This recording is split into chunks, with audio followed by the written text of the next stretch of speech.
New this morning, members of a local SWAT team assigned to protect Donald Trump the day of the assassination attempt now say the Secret Service never met with them face to face. They spoke to ABC News about the lack of action after a local sniper texted about someone suspicious.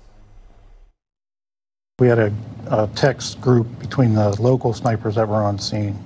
I had sent those pictures out to that group and advised them of what I noticed and what I'd seen. What do you think is transpiring once you send in what you've sent in?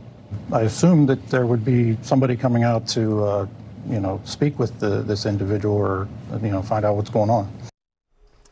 My friend Aaron Katersky there. Text messages also reveal that the issue of the gunman was raised nearly 90 minutes before shots were fired at the former president.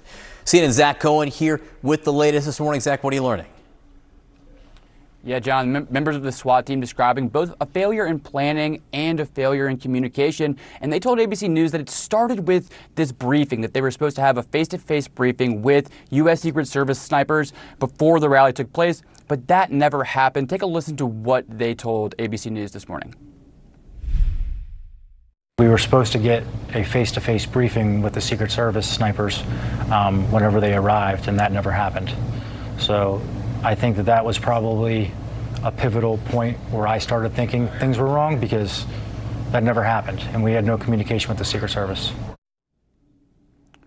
So members of the SWAT team say they had no direct communication with the Secret Service at all on Saturday, which is amazing until after the shooting happened.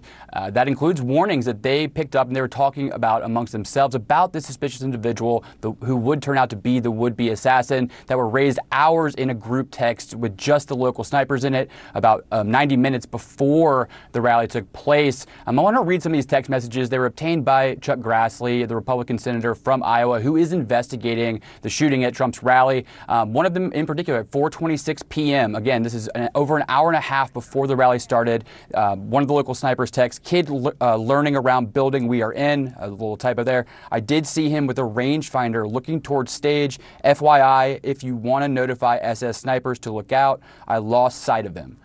So this local sniper saw the would-be shooter an hour and a half before the rally started, texted the concerns about the shooter an hour and a half before the rally started, and it's unclear if that warning ever made it to the Secret Service.